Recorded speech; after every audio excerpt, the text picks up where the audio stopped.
Hello and welcome to week 3 in sociology and technology here, and we're going to be looking at technology and civilization. So the role that technology has played in developing this notion of what we understand today as modern civilization and its transportation all the way through history.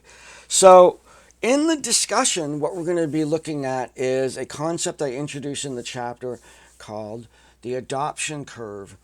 When new stuff comes along, there are different personalities that affect the degree to which an individual is willing to change their current way of doing things and adopt the new technology.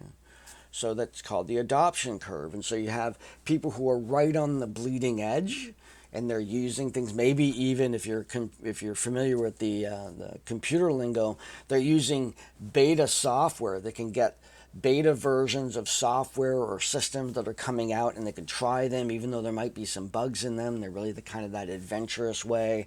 Then you get early adopters, then you get the most people, and then you get late adopters, and then you get laggards at the end. And then sometimes you get people that will not adapt, do not want to take that step into that new technology, and they get for lack of better terms, they might get left behind, or they might hire somebody to do the technology for them.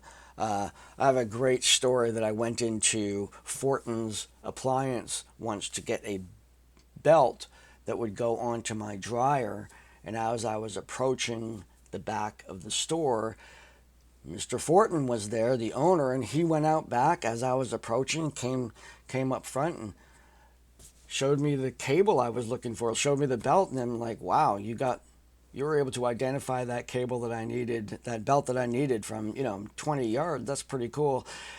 Lots of rich information. I noticed when he was talking with me that there was behind him, there was a bunch of boxes, computer boxes. This is quite a while ago. So a bunch of computer boxes unpacked. And I asked him about it. You got these new computers coming in, and he said, yeah, I'm looking at retiring now, is what he said. And he said, because the new technology requires that everything be done on the web, and he's just not comfortable doing that. So the inserting of that technology, which they had no choice about, the providers, the suppliers for their stuff, no longer had a phone number, no longer had a physical address. They simply had a web address, and everything had to be done through that interface. It cued his time. He said, time for me to retire. And he was giving his son reins of the company to carry it on from there. He was not going to learn how to do that. He liked the old way, and he was just going to bow out and let the company embrace the future without him. So I thought that was a very telling moment for this individual as technology advanced, and it came to a point that he said, no, I'm not going to take that step. So in this discussion, I want you to talk about your particular placement on that curve. And it might be different for different technologies. You might be, all into streaming and all that stuff, but you're not using a whole lot of apps on your phone. Or you might even still have your flip phone, or just one of those kind of things. You may be all over the place in terms of different technology, but get a rich discussion from all of you about your particular view of your placement on the technology curve.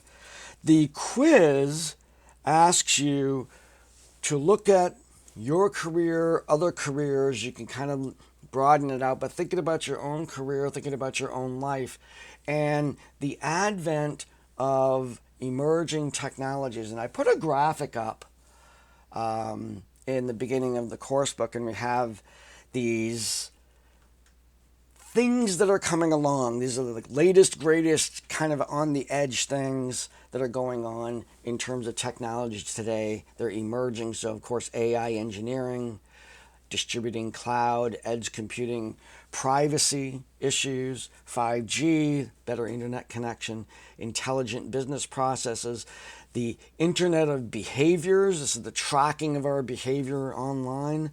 hyper-automation, human-centered digital experiences, this is virtual realities and whatnot, remote and digital workplaces, and then issues again here with security, zero trust, and cybersecurity. Looking at each one of these and how these will affect you. How are they going to affect your life? And I know there was a person who posted in the discussion about AI, about I don't think it's going to be a big deal and stuff like that. And I would encourage each one of you to research. It may not be. And I'm actually a little bit on the side of I think AI is going to be a hump, but it's not necessarily going to, I haven't put an order for any robots for my house yet. I think we're pretty far from that realization. But certainly there's going to be more and more things that we're going to encounter that are going to be that others embracing that technology. We're going to be interfacing with storefronts that will actually be powered by AI and will attempt to anticipate what we're looking for. And that might be hidden.